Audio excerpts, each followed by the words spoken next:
Hi ನಮಸ್ತೆ ಸ್ನೇಹಿತರೆ, NCG competitive ಇನ್ಸ್ಟಿಟ್ಯೂಟ್ಗೆ ಸ್ವಾಗತ. ಈ ಒಂದು ವಿಡಿಯೋದಲ್ಲಿ SSC GD ಎಕ್ಸಾಮ್ ಏನ್ ಕರೆದಿದ್ದಾನಲ್ಲ ಇವಾಗ, ಅದು ನಿಮಗೆ ಫೆಬ್ರವರಿಯಲ್ಲಿ ಎಕ್ಸಾಮ್ಸ್ ಇರುತ್ತೆ. ಅದಕ್ಕೆ ಸಂಬಂಧಪಟ್ಟಂತೆ ಒಂದಷ್ಟು GK ಕ್ವಶನ್ಸ್ ಗಳನ್ನ ಡಿಸ್ಕಸ್ ಮಾಡೋದ್ರ ಜೊತೆಗೆ ಆ GK ಕ್ವಶನ್ಸ್ ಅನ್ನ ಹೇಳ್ತೀನಿ. ಅದಾದ್ಮೇಲೆ ಒಂದಷ್ಟು ವಿಷಯಗಳನ್ನು ಕೂಡ ಡಿಸ್ಕಸ್ ಮಾಡ್ತೀನಿ. ಅದಕ್ಕೆ ಆನ್ಸರ್ ನೀವು ಕಮೆಂಟ್ ಅಲ್ಲಿ ತಿಳಿಸ್ಬೇಕಾಗತ್ತೆ. Okay, very important. ಎಕ್ಸಾಮ್ಗೆ ಯಾವ ರೀತಿಯಲ್ಲಿ ಕೇಳ್ತಾನೆ ಅದನ್ನ ನೋಡೋಣ. ಅದ್ರ ಜೊತೆಗೆ ನಾವು ಕೂಡ ಒಂದಷ್ಟು ಇನ್ಫಾರ್ಮೇಶನ್ ಕೊಡ್ತಾ ಬರ್ತೀವಿ, ಅದನ್ನು ಕೂಡ ನೋಟ್ ಡೌನ್ ಮಾಡ್ಕೊಂಡು ಎಕ್ಸಾಮ್ಗೆ ಹೆಲ್ಪ್ ಮಾಡ್ಕೊಳ್ಳಿ. ಮೊದಲನೇ ಕ್ವಶನ್ಸ್ ಏನ್ ಕೇಳಿದಾನೆ, ವಿಸ್ತೀರ್ಣದ ಆಧಾರದಲ್ಲಿ ವಿಶ್ವದ ಅತಿ ದೊಡ್ಡ ದೇಶ ಯಾವುದು ಅಂತ ಕ್ವಶನ್ಸ್ ಕೇಳಿದ್ದಾನೆ.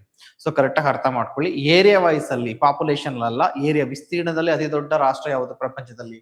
ಆಪ್ಷನ್ ಎ ಕೆನಡಾ ಅಂತ ಕೊಟ್ಟಿದ್ದಾನೆ, ಆಪ್ಷನ್ ಬಿ ಚೀನಾ ಅಂತ ಕೊಟ್ಟಿದ್ದಾನೆ, ಆಪ್ಷನ್ ಸಿ USA ಅಂತ ಕೊಟ್ಟಿದ್ದಾನೆ, ಅಮೆರಿಕ, ಆಪ್ಷನ್ ಡಿ ರಷ್ಯಾ. ಇದ್ರಲ್ಲಿ ಯಾವುದಂತ ಕಮೆಂಟ್ ಅಲ್ಲಿ ತಿಳಿಸಿ ನೀವು.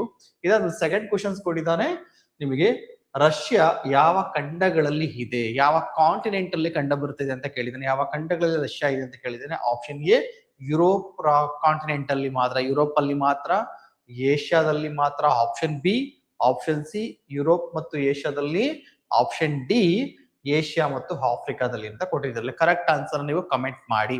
ಓಕೆ, ಇದ್ರ ಜೊತೆಗೆ ಮೂರನೇ ಕ್ವಶನ್ಸ್ ಕೊಟ್ಟಿದ್ದಾನೆ, ವಿಸ್ತೀರ್ಣದಲ್ಲಿ. ಇದನ್ನ ಅರ್ಥ ಮಾಡ್ಕೋಬೇಕು. ವಿಸ್ತೀರ್ಣದಲ್ಲಿ ಚೀನಾಗಿಂತ ದೊಡ್ಡದಾದ, ವಿಸ್ತೀರ್ಣ ಅಂದ್ರೆ ಚೀನಾಗಿಂತ ಕೂಡ ದೊಡ್ಡದಾಗಿರುವ ಆದರೆ ರಷ್ಯಾಗಿಂತ ಚಿಕ್ಕದಾಗಿರುವ ದೇಶ ಯಾವುದು ಅಂತ ಕೇಳಿದ್ದಾನೆ. ಅದರಲ್ಲಿ option A Brazil, option B Canada, option C Australia, option D America. So ಇಲ್ಲಿ 3 ಆಪ್ಷನ್ಸ್ ನ ಕೊಟ್ಟಿದ್ದಾನೆ, 4 ಆಪ್ಷನ್ಸ್ ಕೊಟ್ಟಿದ್ದಾನೆ. Option A Brazil, option B Canada, option C Australia, option D America. ಅಂದ್ರೆ ಚೀನಾಗಿಂತ ದೊಡ್ಡದಾದ, ರಷ್ಯಾಗಿಂತ ಚಿಕ್ಕದಾದ ಈ ಕೆಳಗಿನ ಯಾವ ರಾಷ್ಟ್ರ ಈ ಸ್ಟೇಟಸ್ ಅಲ್ಲಿ ಬರುತ್ತೆ ಅನ್ನೋದು ಈ ಕ್ವಶನ್ ಆಗಿರುತ್ತೆ ಸ್ನೇಹಿತರೆ. ಇದನ್ನ ಕಮೆಂಟ್ ಅಲ್ಲಿ ನೀವು ಕಮೆಂಟ್ ಅನ್ನು ಮಾಡಿ, ಕಮೆಂಟ್ ಬಾಕ್ಸ್ ಅಲ್ಲಿ. ಇವಾಗ ಇನ್ಫಾರ್ಮೇಶನ್ ಗಳನ್ನ ಕೊಡ್ತಾ ಹೋಗೋಣ, ಡಿಸ್ಕಸ್ ಮಾಡ್ತಾ ಹೋಗೋಣ. ಇದು ನಿಮ್ಗೆ ಗೊತ್ತಾಗಿರಲ್ಲ ಅಂತಂದ್ರೆ ಕ್ವಶನ್ಸ್ ಗಳಿಗೆ ಈ ಕ್ಲಾಸ್ ಕಂಪ್ಲೀಟ್ ಆದ್ರೆ, ಈ ಒಂದು ವಿಷಯಗಳು ಕಂಪ್ಲೀಟ್ ಆದ್ರೆ ನಿಮ್ಗೆ ಆರಾಮ್ಸೆ ಅರ್ಥ ಆಗುತ್ತೆ. ಇವಾಗ ನಾವೇನ್ ಮಾಡ್ತಾ ಹೋಗೋಣ, ಪ್ರಪಂಚದ ಅತಿ ದೊಡ್ಡ ರಾಷ್ಟ್ರಗಳು. ಸೊ ವರ್ಲ್ಡ್ ಲಾರ್ಜೆಸ್ಟ್ ನಿಮ್ಗೆ ಕಂಟ್ರೀಸ್ ಅನ್ನ ನೋಡ್ತಾ ಹೋಗೋಣ. ಪ್ರಪಂಚದ ಅತಿ ದೊಡ್ಡ ರಾಷ್ಟ್ರಗಳು ವಿಸ್ತೀರ್ಣದಲ್ಲಿ. ಸೊ ಕ್ಲಿಯರ್, ಯಾವ್ದ್ರಲ್ಲಿ? ವಿಸ್ತೀರ್ಣದಲ್ಲಿ ಅತಿ ದೊಡ್ಡ ರಾಷ್ಟ್ರಗಳು, ವಿಶ್ವದ ಅತಿ ದೊಡ್ಡ ರಾಷ್ಟ್ರಗಳು ನೋಡ್ತಾ ಹೋಗೋಣ. ಒಂದ್ ಕಡೆಗೆ ರಾಷ್ಟ್ರಗಳು ಅಂತ ಹಾಕೊಳ್ಳಿ, ರಾಷ್ಟ್ರಗಳ ಕ್ಯಾಪಿಟಲ್ ಹಾಕೊಳ್ಳಿ, ಇನ್ನೊಂದ್ ಕಡೆ ಯಾವ ಕಾಂಟಿನೆಂಟ್ ಅಲ್ಲಿ ಬರುತ್ತೆ ಅಂತ ನೋಡ್ಬೋದು. ಫಾರ್ ಎಕ್ಸಾಂಪಲ್ ರಷ್ಯಾ ನೋಡಿ, ಪ್ರಪಂಚದ ಅತಿ ದೊಡ್ಡ ರಾಷ್ಟ್ರ. ಸೊ ಏರಿಯಾ ವೈಸ್ ವಿಸ್ತೀರ್ಣದಲ್ಲಿ ಅತಿ ದೊಡ್ಡ ರಾಷ್ಟ್ರ ಅಂದ್ರೆ ಯಾವುದು? ರಷ್ಯಾ. ಈ ರಷ್ಯಾದ ಕ್ಯಾಪಿಟಲ್ ಯಾವುದು? ಮಾಸ್ಕೋ. ರಷ್ಯಾದ ಕ್ಯಾಪಿಟಲ್ ಯಾವುದು? ಮಾಸ್ಕೋ. ರಷ್ಯಾ ನಿಮ್ಗೆ ಗೊತ್ತಿರೋ ಹಾಗೆ ಯುರೋಪ್ ಕಾಂಟಿನೆಂಟಲ್, ಯುರೋಪ್ ಖಂಡದಲ್ಲೂ ಕೂಡ ಇದೆ, ಏಷ್ಯಾ ಖಂಡದಲ್ಲೂ ಕೂಡ ಬರ್ತಾ ಇದೆ. ನೋಡಿ ನಿಮ್ಗೆಲ್ಲ ಆನ್ಸರ್ ಕ್ವಶನ್ಸ್ ಕೇಳಿದ್ರೆ ಆನ್ಸರ್ ಸಿಕ್ಬಿಡುತ್ತೆ. ಯುರೋಪ್ ಮತ್ತು ಏಷ್ಯಾ ಖಂಡದಲ್ಲಿ ಇರುವಂತಹ ರಾಷ್ಟ್ರ ಯಾವುದು? ರಷ್ಯಾ. ರಷ್ಯಾ ಕ್ಯಾಪಿಟಲ್ ಯಾವುದು? ಮಾಸ್ಕೋ. ಪ್ರಪಂಚದ ಅತಿ ದೊಡ್ಡ ರಾಷ್ಟ್ರ ಯಾವುದು? ರಷ್ಯಾ. ಸೊ ಏರಿಯಾ ವೈಸ್ ಅಲ್ಲಿ ವಿಸ್ತೀರ್ಣದಲ್ಲಿ ಅತಿ ದೊಡ್ಡ ರಾಷ್ಟ್ರ ಅಂತ ಕೇಳಿದ್ರೆ ರಷ್ಯಾ ಬರುತ್ತೆ. ಅದೇ ತರ ಸೆಕೆಂಡ್ ನೋಡ್ತಾ ಹೋಗೋಣ, ಪ್ರಪಂಚದ 2ನೇ ದೊಡ್ಡ ರಾಷ್ಟ್ರ ಕೆನಡಾ. ಪ್ರಪಂಚದ 2ನೇ ದೊಡ್ಡ ರಾಷ್ಟ್ರ ಯಾವುದು? ಕೆನಡಾ. ಕೆನಡಾದ ಕ್ಯಾಪಿಟಲ್ ಯಾವುದು? ಒಟಾವಾ. ಕೆನಡಾದ ಕ್ಯಾಪಿಟಲ್ ಒಟಾವಾ. ಯಾವ ಕಾಂಟಿನೆಂಟ್ ಅಲ್ಲಿ ಬರ್ತಿದೆ? ನಾರ್ತ್ ಅಮೆರಿಕಾ ಕಾಂಟಿನೆಂಟ್ ಅಥವಾ ಉತ್ತರ ಅಮೆರಿಕ ಖಂಡದಲ್ಲಿ ಬರ್ತಾ ಇದೆ. ಉತ್ತರ ಅಮೆರಿಕ ಖಂಡದಲ್ಲಿ ಬರ್ತಾ. ಅದೇ ತರ ನೆಕ್ಸ್ಟ್ ನೋಡೋದಾದ್ರೆ ಮೂರನೇ ಕ್ವಶನ್ಸ್ ಆನ್ಸರ್ ಸಿಗುತ್ತೆ. ನಾನು ನೋಡಿದ್ರೆ ಚೀನಾ. ಸೊ ಮೂರನೇದು ಅತಿ ದೊಡ್ಡ ರಾಷ್ಟ್ರ ಯಾವುದು? ಚೀನಾ. ಚೀನಾ ಕ್ಯಾಪಿಟಲ್ ಯಾವುದು? ಬೀಜಿಂಗ್. ಈ ಚೀನಾ ಬರ್ತದೆ ಯಾವ ಕಾಂಟಿನೆಂಟ್ ಅಲ್ಲಿ? ಏಷ್ಯಾ ಕಾಂಟಿನೆಂಟ್ ಅಲ್ಲಿ. ಆ ಕ್ವಶನ್ಸ್ ಏನಂತ ಕೇಳಿದ್ರೆ ನಮಗೆ, ಚೀನಾಗಿಂತ ದೊಡ್ಡದಾದ, ರಷ್ಯಾಗಿಂತ ಚಿಕ್ಕದಾದ ರಾಷ್ಟ್ರ ಯಾವುದು ಅಂತ ಮೂರನೇ ಕ್ವಶನ್ಸ್ ಕೇಳಿದ್ದು. ಹಾಗಿದ್ರೆ ಆನ್ಸರ್ ಯಾವ್ದಾಗುತ್ತೆ? ಕೆನಡಾ ಆಗುತ್ತೆ. So clear. ಇದನ್ನ ನೀವು ನೋಡಿ ನೀವು ಆನ್ಸರ್ ಅನ್ನ ಕಮೆಂಟ್ ಅಲ್ಲಿ ತಿಳಿಸಬಹುದು. ಜೊತೆಗೆ USA 4th ಲಾರ್ಜೆಸ್ಟ್, ಪ್ರಪಂಚದ ಅತಿ ದೊಡ್ಡ 4ನೇ ರಾಷ್ಟ್ರ ಯಾವುದು ಅಂತ ಕೇಳ್ತಾನೆ. ಪ್ರಪಂಚದ ಅತಿ ದೊಡ್ಡ 4ನೇ ರಾಷ್ಟ್ರ USA ಅಥವಾ ಅಮೆರಿಕ. ಅಮೆರಿಕ ಕ್ಯಾಪಿಟಲ್ ಯಾವುದು? Washington DC. ವಾಷಿಂಗ್ಟನ್ DC ಅಮೆರಿಕದ ಕ್ಯಾಪಿಟಲ್ ಆಗಿರುತ್ತೆ. ಅಮೆರಿಕ ಯಾವ ಕಾಂಟಿನೆಂಟ್, ಯಾವ ಖಂಡದಲ್ಲಿ ಬರ್ತಾ ಇದೆ? ಉತ್ತರ ಅಮೆರಿಕ ಖಂಡದಲ್ಲಿ ಬರ್ತಿದೆ ಸ್ನೇಹಿತರೆ. ಉತ್ತರ ಅಮೆರಿಕ ಕಾಂಟಿನೆಂಟ್ ಅಲ್ಲಿ ಬರುವಂತದ್ದು ಇದು. ಅದೇ ತರ next very important, 5th largest country ಯಾವುದು? 5ನೇ ದೊಡ್ಡ ರಾಷ್ಟ್ರ ಯಾವುದು ಅಂತ ಕೇಳಿದ್ರೆ ಬ್ರೆಜಿಲ್. ಪ್ರಪಂಚದ ಅತಿ ದೊಡ್ಡ ರಾಷ್ಟ್ರ ಬ್ರೆಜಿಲ್ 5ನೇ ಸ್ಥಾನದಲ್ಲಿ ಬರ್ತಿದೆ. ಈ ಬ್ರೆಜಿಲ್ನ ಕ್ಯಾಪಿಟಲ್ ಯಾವುದು? ಬ್ರೆಸಿಲಿಯಾ. ಬ್ರೆಜಿಲ್ ಕ್ಯಾಪಿಟಲ್ ಯಾವುದು? ಬ್ರೆಸಿಲಿಯಾ. ಯಾವ ಕಾಂಟಿನೆಂಟ್ ಅಲ್ಲಿ ಬರ್ತಾ ಇದೆ? ಸೌತ್ ಅಮೆರಿಕಾ ಕಾಂಟಿನೆಂಟ್ ಅಥವಾ ದಕ್ಷಿಣ ಅಮೆರಿಕ ಖಂಡದಲ್ಲಿ ಬರುತ್ತೆ. ಸೌತ್ ಅಮೆರಿಕಾ ಕಾಂಟಿನೆಂಟ್ ಅಲ್ಲಿ ಬರುವಂತಹ ರಾಷ್ಟ್ರ ಯಾವುದು? ಬ್ರೆಜಿಲ್. ಇನ್ನು ಅದೇ ತರ ನೆಕ್ಸ್ಟ್ ನೋಡಿದ್ರೆ ಆಸ್ಟ್ರೇಲಿಯಾ. ಆಸ್ಟ್ರೇಲಿಯಾ ಕ್ಯಾಪಿಟಲ್ ಯಾವುದು ಅಂತ ತುಂಬಾ ಎಕ್ಸಾಮ್ಸ್ ಅಲ್ಲಿ ಕೇಳಿದ್ದಾನೆ. ಕ್ಯಾನ್ಬೆರಾ. ಸೊ ಆಸ್ಟ್ರೇಲಿಯಾ ಎಷ್ಟನೇ ದೊಡ್ಡ ರಾಷ್ಟ್ರ? 6ನೇ ದೊಡ್ಡ ರಾಷ್ಟ್ರ. ಯಾವ ಕಾಂಟಿನೆಂಟ್ ಅಲ್ಲಿ ಬರ್ತಿದೆ? ಓಷೇನಿಯಾ ಅಥವಾ ಆಸ್ಟ್ರೇಲಿಯಾ ಕಾಂಟಿನೆಂಟ್ ಅಂತಾನೆ ಕರಿತೀವಿ. ಓಷೇನಿಯಾ ಅಥವಾ ಆಸ್ಟ್ರೇಲಿಯಾ ಕಾಂಟಿನೆಂಟ್ ಅಲ್ಲಿ ಬರ್ತಾ ಇದೆ. ಆಸ್ಟ್ರೇಲಿಯಾ ಕ್ಯಾಪಿಟಲ್ ಯಾವುದು? ಕ್ಯಾನ್ಬೆರಾ. 6th ಲಾರ್ಜೆಸ್ಟ್ ಆಗಿದ್ರೆ ನೆಕ್ಸ್ಟ್ ಬರೋದು 7th ಲಾರ್ಜೆಸ್ಟ್. ವೆರಿ ಇಂಪಾರ್ಟೆಂಟ್, ತುಂಬಾ ಎಕ್ಸಾಮ್ ಕ್ವಶನ್ಸ್ ಕೇಳಿದ್ದಾನೆ. ಯಾವುದು? ಪ್ರಪಂಚದ 7ನೇ ದೊಡ್ಡ ರಾಷ್ಟ್ರ ಯಾವುದು? ಭಾರತ. ಹಾಗಾದ್ರೆ ಪ್ರಪಂಚದಲ್ಲಿ ವಿಸ್ತೀರ್ಣದಲ್ಲಿ ಅತಿ ದೊಡ್ಡವಾಗಿರೋ ರಾಷ್ಟ್ರ 7ನೇ ಸ್ಥಾನದಲ್ಲಿ ಬರೋದು ಯಾವುದು? ಭಾರತ. ಪ್ರಪಂಚದ ವಿಸ್ತೀರ್ಣದಲ್ಲಿ ಶೇಕಡ ಭಾರತ 2.4% ಅಷ್ಟು ಶೇಕಡ. ಪ್ರಪಂಚದ ವಿಸ್ತೀರ್ಣದಲ್ಲಿ ಭಾರತ ಎಷ್ಟು ಹೊಂದಿದೆ ಅಂತ ಕರೆಕ್ಟ್ ಕ್ವಶನ್ಸ್ ಆಗ್ಬೋದು. 2.4% ಅಷ್ಟು ಹೊಂದಿದೆ. ಯಾವುದು? ಭಾರತ ವಿಸ್ತೀರ್ಣದಲ್ಲಿ. Bharat capital new Delhi. ಯಾವ ರಾಷ್ಟ್ರ, ಯಾವ ಕಾಂಟಿನೆಂಟ್ ಅಲ್ಲಿ ಬರ್ತಿದೆ? ಏಷ್ಯಾ. ಅದೇ ತರ next 8th largest country Argentina. So ಪ್ರಪಂಚದ 8ನೇ ದೊಡ್ಡ ರಾಷ್ಟ್ರ ಯಾವುದು ಅಂತ ಕೇಳ್ತಾರೆ? ಅರ್ಜೆಂಟೈನಾ. ಅರ್ಜೆಂಟೈನಾ ಕ್ಯಾಪಿಟಲ್ ಯಾವುದು? Buenos years. ಅರ್ಜೆಂಟೈನಾ ಕ್ಯಾಪಿಟಲ್ ಯಾವುದು? Buenos years. ಎಲ್ಲಿ ಬರುತ್ತೆ? ದಕ್ಷಿಣ ಅಮೆರಿಕ ಖಂಡ, ಸೌತ್ ಅಮೆರಿಕ ಕಾಂಟಿನೆಂಟ್ ಅಲ್ಲಿ ಬರ್ತಿರುವಂತದ್ದು. ಅದೇ ತರ ನೆಕ್ಸ್ಟ್ 9th ಅಲ್ಲಿ ಬರುವಂತದ್ದು ಕಜಕಿಸ್ತಾನ್. ಸೊ 9ನೇ ಪ್ರಪಂಚದ ಅತಿ ದೊಡ್ಡ ರಾಷ್ಟ್ರ ಯಾವುದು? ಕಜಕಿಸ್ತಾನ್. ಕಜಕಿಸ್ತಾನದ ಕ್ಯಾಪಿಟಲ್ ಯಾವುದು? ನೂರ್ ಸುಲ್ತಾನ್. ಕಜಕಿಸ್ತಾನದ ಕ್ಯಾಪಿಟಲ್ ನೂರ್ ಸುಲ್ತಾನ್. ಯಾವ ಕಾಂಟಿನೆಂಟ್ ಅಲ್ಲಿ ಬರ್ತಿದೆ? ಏಷ್ಯಾ ಕಾಂಟಿನೆಂಟ್ ಅಲ್ಲಿ ಬರ್ತಾ ಇದೆ. ಅದೇ ತರ ಪ್ರಪಂಚದ 10ನೇ ದೊಡ್ಡ ರಾಷ್ಟ್ರ ಅಲ್ಜೀರಿಯಾ. ಪ್ರಪಂಚದ 10ನೇ ದೊಡ್ಡ ರಾಷ್ಟ್ರ ಯಾವುದು? ಅಲ್ಜೀರಿಯಾ. ಅಲ್ಜೀರಿಯಾ ಕ್ಯಾಪಿಟಲ್ ಯಾವ್ದು ಅಂತ ಕೇಳಿದ್ರೆ ಅಲ್ಜೀರಿಯಸ್. ಒಂದ್ ಕಡೆ ಕಂಟ್ರಿ ಕೊಟ್ಟಿರೋ ಕಡೆ ಕಂಟ್ರಿ ಕ್ಯಾಪಿಟಲ್ ಕೊಡ್ಬೋದು. ಹಾಗಾಗಿ ನೆನ್ಪಿಟ್ಕೋಬೇಕಾಗುತ್ತೆ. ಯಾವ ಕಾಂಟಿನೆಂಟ್ ಅಲ್ಲಿ ಬರ್ತಾ ಇದು?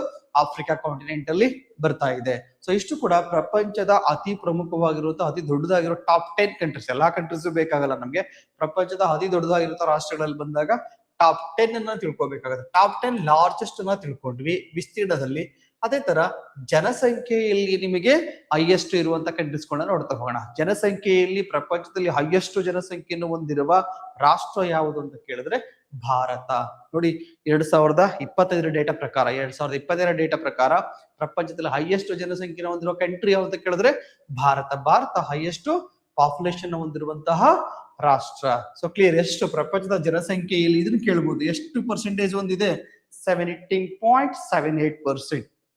ಪ್ರಪಂಚದ ಜನಸಂಖ್ಯೆಯಲ್ಲಿ 17.78% ಅಷ್ಟು ಪಾಪ್ಯುಲೇಷನ್ ಅಥವಾ ಜನಸಂಖ್ಯೆಯನ್ನು ಹೊಂದಿರುವಂತಹ ರಾಷ್ಟ್ರ ಭಾರತ. ಅದೇ ತರ ಚೀನಾ 2ನೇ ಸ್ಥಾನವನ್ನು ಹೊಂದಿದೆ. ಇದು ಪ್ರಪಂಚದ ಜನಸಂಖ್ಯೆಯಲ್ಲಿ ಶೇಕಡ 17.20% ಜನಸಂಖ್ಯೆಯನ್ನು ಹೊಂದಿದೆ ಸ್ನೇಹಿತರೆ. So clear. ಇದೇ ತರ USA ಜನಸಂಖ್ಯೆಯಲ್ಲಿ 3ನೇ ಸ್ಥಾನವನ್ನು, ಎಷ್ಟೋ ಎಕ್ಸಾಮ್ ಕೇಳಿದಾನೆ ಇದನ್ನ, ಜನಸಂಖ್ಯೆಯಲ್ಲಿ 3ನೇ ಸ್ಥಾನವನ್ನು ಹೊಂದಿರುವಂತಹ ರಾಷ್ಟ್ರ USA ಅಥವಾ ಅಮೆರಿಕ. ಇದು ಜಗತ್ತಿನ ಜನಸಂಖ್ಯೆಯಲ್ಲಿ ಶೇಕಡ 4.27% ಹೊಂದಿರೋದನ್ನ ನೋಡ್ತಾ ಹೋಗ್ತೀವಿ. ಶೇಕಡ 4.22 ಅಥವಾ 22% ಅಷ್ಟು ಹೊಂದಿರೋದನ್ನ ನೋಡ್ತಾ ಹೋಗ್ತೀವಿ. So clear. ಇದೇ ತರ ಬಂದಾಗ ನೆಕ್ಸ್ಟ್ ಯಾವ್ದು ಬರುತ್ತೆ? 4th ಲಾರ್ಜೆಸ್ಟ್ ಜನಸಂಖ್ಯೆಯಲ್ಲಿ 4ನೇ ಅತಿ ದೊಡ್ಡ ರಾಷ್ಟ್ರ ಯಾವುದು? ಇಂಡೋನೇಷಿಯಾ. ಇಂಡೋನೇಷಿಯಾ ಎಷ್ಟು ಪರ್ಸೆಂಟೇಜ್ ಅಷ್ಟು ಹೊಂದಿದೆ ಜನಸಂಖ್ಯೆನ ಅಂತ ಕೇಳಿದ್ರೆ 3.47% ಅಷ್ಟು ಜನಸಂಖ್ಯೆನ ಹೊಂದಿದೆ. ಅದೇ ತರ ನೆಕ್ಸ್ಟ್ 5th ಪಾಪ್ಯುಲೇಷನ್ ಕಂಟ್ರಿ, ಪ್ರಪಂಚದ ಅತಿ ದೊಡ್ಡ 5ನೇ ರಾಷ್ಟ್ರ ಅಂತ ಕೇಳಿದ್ರೆ ಯಾವುದು? ಪಾಕಿಸ್ತಾನ. ಇದು ಶೇಕಡ 3.10% ಅನ್ನ ಹೊಂದಿದೆ.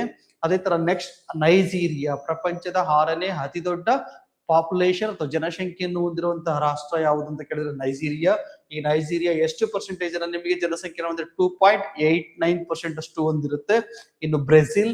ಸೊ ಪ್ರಪಂಚದಲ್ಲಿ 7ನೇ ರಾಷ್ಟ್ರ ಜನಸಂಖ್ಯೆ ಅಂತ ಕೇಳಿದ್ರೆ ಬ್ರೆಜಿಲ್ ಬಂದು 2.59% ಅಷ್ಟು 2.59% ಶೇಕಡ ಪರ್ಸೆಂಟೇಜ್ ಅನ್ನ ಹೊಂದಿದೆ. ಅದೇ ತರ ಬಾಂಗ್ಲಾದೇಶ. ಸೊ ಬಾಂಗ್ಲಾದೇಶ ಪ್ರಪಂಚದಲ್ಲಿ 8ನೇ ದೊಡ್ಡ ರಾಷ್ಟ್ರ ಪಾಪ್ಯುಲೇಷನ್ ಅಲ್ಲಿ 2.13% ಅಷ್ಟು ಹೊಂದಿದೆ ಬಾಂಗ್ಲಾದೇಶ. ರಷ್ಯಾ ಪ್ರಪಂಚದಲ್ಲಿ 9ನೇ ಏರಿಯಾದಲ್ಲಿ ಬಂದಾಗ ಲಾರ್ಜೆಸ್ಟ್ ಅಂದ್ರೆ ರಷ್ಯಾ. ಆದ್ರೆ ಪಾಪ್ಯುಲೇಷನ್ ಬಂದಾಗ ಎಷ್ಟು? 9ನೇ ಸ್ಥಾನವನ್ನು ಪಡ್ಕೊಳ್ಳುತ್ತೆ. ಶೇಕಡ ಪ್ರಪಂಚದ ಪಾಪ್ಯುಲೇಷನ್ ಅಲ್ಲಿ ವರ್ಲ್ಡ್ ಪಾಪ್ಯುಲೇಷನ್ ಶೇಕಡ 1.75% ಅಷ್ಟನ್ನೇ ಈ ರಷ್ಯಾ ಹೊಂದಿದೆ. ಇನ್ನು 10th ಲಾರ್ಜೆಸ್ಟ್ ಯಾವುದು ಪಾಪ್ಯುಲೇಷನ್ ಅಲ್ಲಿ? ಇಥಿಯೋಪಿಯಾ. ಸೊ ಇಥಿಯೋಪಿಯಾ ಇಲ್ಲಿ ಆಫ್ರಿಕಾ ಕಾಂಟಿನೆಂಟ್ ಅಲ್ಲಿ ಬರುವಂತಹ ರಾಷ್ಟ್ರ, ಆಫ್ರಿಕಾ ಖಂಡದಲ್ಲಿ ಬರುವಂತಹ ರಾಷ್ಟ್ರ. ಇಥಿಯೋಪಿಯಾ ಪ್ರಪಂಚದ ಪಾಪ್ಯುಲೇಷನ್ ಅಲ್ಲಿ ಶೇಕಡ 1.65% ಹೊಂದಿರುತ್ತೆ ಸ್ನೇಹಿತರೆ. So clear. NCG ಯಲ್ಲಿ ಈ ರೀತಿ ಸ್ಟ್ರಾಟಜಿಕ್ ಕ್ಲಾಸ್ ಗಳನ್ನ ಮಾಡ್ತಾ ಇರ್ತೀವಿ, ಮತ್ತೆ ಮೆಂಟಲ್ ಬಿಟಿ ಕ್ಲಾಸಸ್ ಗಳು ಮಾಡ್ತಾ ಇರ್ತೀವಿ. ಅದರಲ್ಲೂ ಕೂಡ ಜನರಲ್ ಇಂಗ್ಲಿಷ್ ಕ್ಲಾಸ್ ಕೂಡ ಇರುತ್ತೆ. ಸೊ ಎಕ್ಸಾಮ್ ಓರಿಯೆಂಟೆಡ್ ಆಗಿ ನಾವು ಮಾಡೋದ್ರಿಂದ ನಿಮ್ಗೆ ಹೆಲ್ಪ್ ಆಗುತ್ತೆ. ಬ್ಯಾಚಸ್ ಕೂಡ ಸ್ಟಾರ್ಟ್ ಆಗ್ತಿದೆ. ಯಾರು ಇಂಟ್ರೆಸ್ಟ್ ಇದ್ರೆ NCC ಕಾಂಟ್ಯಾಕ್ಟ್ ಮಾಡಬಹುದು. ಜಸ್ಟ್ 3000 rupees ಕಷ್ಟ ನಿಮ್ಗೆ ಸರ್ವಿಸ್ ನ ಕೊಡ್ತಾ ಇದೀವಿ. ಇದ್ರಲ್ಲಿ ಕ್ಲಾಸಸ್ ಇರುತ್ತೆ, ಅನ್ಲಿಮಿಟೆಡ್ ಅಷ್ಟು ಟೆಸ್ಟ್ ಸೀರೀಸ್ ನ ಕೊಟ್ಟು ಪ್ರಾಕ್ಟೀಸ್ ಮಾಡ್ತೀವಿ. ಯಾರಿಗೆ ಇಂಟ್ರೆಸ್ಟ್ ಇದೆ ಕ್ಲಾಸ್ ಇನ್ಸ್ಟಿಟ್ಯೂಟ್ ನಂಬರ್ಗೆ ಕಾಂಟ್ಯಾಕ್ಟ್ ಅನ್ನ ನೀವು ಮಾಡಬಹುದು. ಅದೇ ತರ ನೋಡಿ, ಲಾರ್ಜೆಸ್ಟ್ ನೋಡಿದ್ವಿ, ಯಾವ್ದ್ರ ಲಾರ್ಜೆಸ್ಟ್, ಏರಿಯಾದಲ್ಲಿ ಲಾರ್ಜೆಸ್ಟ್, ವಿಸ್ತೀರ್ಣದಲ್ಲಿ ಅತಿ ದೊಡ್ಡ ರಾಷ್ಟ್ರಗಳನ್ನು ನೋಡಿದ್ವಿ. ಅದೇ ತರ ಪ್ರಪಂಚದಲ್ಲಿ ಜನಸಂಖ್ಯೆಯಲ್ಲಿ ಅತಿ ದೊಡ್ಡ ರಾಷ್ಟ್ರಗಳನ್ನು ನೋಡಿದ್ವಿ. ಇವಾಗ ಯಾವ್ದು ನೋಡೋಣ, ಪ್ರಪಂಚದ ಅತಿ ಚಿಕ್ಕ ರಾಷ್ಟ್ರಗಳು, ಸ್ಮಾಲೆಸ್ಟ್ ಕಂಟ್ರೀಸ್, ಯಾವ್ಯಾವ ಚಿಕ್ಕ ಚಿಕ್ಕ ರಾಷ್ಟ್ರಗಳು, ಪ್ರಪಂಚ ಅತಿ ಚಿಕ್ಕ ರಾಷ್ಟ್ರ ಯಾವುದು ಅಂತ ಕೂಡ ಕ್ವಶನ್ಸ್ ಆಗುತ್ತೆ, ಕೇಳಿದಾನೆ ಕೂಡ ತುಂಬಾ ಸರಿ. ಹಾಗಾಗಿ ಪ್ರಪಂಚದ ಅತಿ ಚಿಕ್ಕ ರಾಷ್ಟ್ರ ಅದು ವ್ಯಾಟಿಕನ್ ಸಿಟಿ. ನೋಡಿ ಎಷ್ಟಿದೆ ಶೇಕಡ, ಇದು ನಿಮ್ಗೆ ಇರೋಂಥದ್ದು 0.44 ಸ್ಕ್ವೇರ್ ಕಿಲೋಮೀಟರ್. ಶೇಕಡ ಇದು ಎಷ್ಟು ಇದೆ ನಿಮಗೆ, 0.44 ಸ್ಕ್ವೇರ್ ಕಿಲೋಮೀಟರ್ ಅಷ್ಟು ನಿಮಗೆ ವಿಸ್ತೀರ್ಣ. 1 ಸ್ಕ್ವೇರ್ ಕಿಲೋಮೀಟರ್ ಕೂಡ ಇಲ್ಲ, 1 ಚದರ ಕಿಲೋಮೀಟರ್ ಅಷ್ಟು ಕೂಡ ಇಲ್ಲ. ನಿಮಗೆ ಎಷ್ಟಿದೆ, 0.44 ಚದರ ಕಿಲೋಮೀಟರ್ ಅಷ್ಟು ವಿಸ್ತೀರ್ಣವನ್ನು ಹೊಂದಿರುವಂತದ್ದು ವ್ಯಾಟಿಕನ್ ನಗರ, ವ್ಯಾಟಿಕನ್ ಸಿಟಿ. ಪ್ರಪಂಚದ ಅತ್ಯಂತ ಪುಟ್ಟ ರಾಷ್ಟ್ರ ಅಥವಾ ಸಣ್ಣ ರಾಷ್ಟ್ರ ಅಂತ ಕರಿತಾ ಹೋಗ್ತೀವಿ. ಸೆಕೆಂಡ್ ಅದು ಮೊನಾಕೋ, ಪ್ರಪಂಚದ 2ನೇ ಚಿಕ್ಕ ರಾಷ್ಟ್ರ ಅಂತಂದ್ರೆ ಮೊನಾಕೋ. 3ನೇ ನೌರು ಬರುತ್ತೆ. ನೆಕ್ಸ್ಟ್ ತುವಾಲು 4th ಪ್ಲೇಸ್ ಅಲ್ಲಿ ಬರುತ್ತೆ. 5th ಅಲ್ಲಿ ಬರೋದು ಸ್ಯಾನ್ ಮಾರಿನೋ. 6th ಪ್ಲೇಸ್ ಅಲ್ಲಿ ಬರುವಂತದ್ದು ಲಿಚನ್ಸ್ಟೈನ್. ಮಾರ್ಷಲ್ ಐಲ್ಯಾಂಡ್ಗಳು, ಮಾರ್ಷಲ್ ದ್ವೀಪಗಳು 7th ಪ್ಲೇಸ್ ಅಲ್ಲಿ ಬರ್ತವೆ. ಅದೇ ತರ ಸೆಂಟ್ ಕಿಟ್ಸ್ ಮತ್ತು ನೇವೀಸ್ 8th ಪ್ಲೇಸ್ ಅಲ್ಲಿ ಬರುತ್ತೆ. ಅದೇ ತರ ಮಾಲ್ಡೀವ್ಸ್ 9ನೇ ಸ್ಥಾನದಲ್ಲಿ ಬರ್ತವೆ. ಮಾಲ್ಟಾ 10ನೇ ಸ್ಥಾನದಲ್ಲಿ ಬರುತ್ತೆ. ಇದು ಪ್ರಪಂಚದ ಅತ್ಯಂತ ಚಿಕ್ಕ ರಾಷ್ಟ್ರಗಳು. ಎಕ್ಸಾಂಪಲ್ ಕ್ವಶನ್ಸ್ ಕೇಳಬಹುದು, ಪ್ರಪಂಚದ ಅತ್ಯಂತ ಚಿಕ್ಕ ರಾಷ್ಟ್ರ ಅಂದ್ರೆ ಯಾವುದು, ವ್ಯಾಟಿಕನ್ ನಗರ. ತುಂಬಾ ಸಲ ಕ್ವಶನ್ಸ್ ಅನ್ನ ಕೇಳಿದಾನೆ, ಇದನ್ನ ನೀವು ನೆನಪಲ್ಲಿ ಇಟ್ಕೋಬೇಕಾಗತ್ತೆ. ಸೊ ಡೈರೆಕ್ಟ್ ಆಗಿ ಎಕ್ಸಾಮ್ ಅಲ್ಲಿ ಕ್ವಶನ್ಸ್ ಆಗ್ತಾ ಹೋಗುತ್ತೆ. ಈ ರೀತಿಯಲ್ಲಿ GK ಕ್ಲಾಸಸ್ ಕೂಡ NCG ನಡೀತಾ ಇರುತ್ತೆ. ಅದೇ ತರ ನಿಮಗೆ ಬೇರೆ ಬೇರೆ ಎಕ್ಸಾಮ್ಸ್ ರಿಲೇಟೆಡ್ ಕೂಡ ಕೋರ್ಸಸ್ ಕೂಡ NCG ಅವೈಲೇಬಲ್ ಇದೆ. ಯಾರಿಗಾರ ಇಂಟ್ರೆಸ್ಟ್ ಇದ್ರೆ NCG ನ ಕಾಂಟ್ಯಾಕ್ಟ್ ಮಾಡಬಹುದು. ಇದೇ ರೀತಿಯಲ್ಲಿ GK ವಿಡಿಯೋಸ್ ಗಳನ್ನ ನಿಮಗೆ ಮಾಡ್ಕೊಡ್ತಾ ಇರ್ತೀವಿ. ಮತ್ತೆ ಮೆಂಟಲ್ ಅಬಿಲಿಟಿ ಕ್ವಶನ್ಸ್ ಗಳು ಕೂಡ ಯೂಟ್ಯೂಬ್ ಅಲ್ಲಿ ಅಪ್ಲೋಡ್ ಆಗ್ತಿರುತ್ತೆ. ಇಂಗ್ಲಿಷ್ ರಿಲೇಟೆಡ್ ಕ್ವಶನ್ಸ್ ಗಳು ಕೂಡ ಬಿಡ್ತಾ ಇರ್ತೀವಿ. ಟೆಟ್ ಸೀರೀಸ್ ಕೂಡ ಅವೈಲೇಬಲ್ ಇದೆ SSC GD ಗೆ, ಮತ್ತೆ RRB ಇವಕ್ಕೆಲ್ಲನೂ ಕೂಡ ಟೆಟ್ ಸೀರೀಸ್ ಅವೈಲೇಬಲ್ ಇರುತ್ತೆ. ಯಾರಿಗೆ ಇಂಟ್ರೆಸ್ಟ್ ಇದೆಯವರು ಇನ್ಸ್ಟಿಟ್ಯೂಟ್ ನ ಕಾಂಟ್ಯಾಕ್ಟ್ ಮಾಡಿ. ನೆಕ್ಸ್ಟ್ ವಿಡಿಯೋದಲ್ಲಿ ಮತ್ತೆ ನಿಮ್ಮನ್ನು ಭೇಟಿ ಮಾಡ್ತೀನಿ. ನಮಸ್ಕಾರ.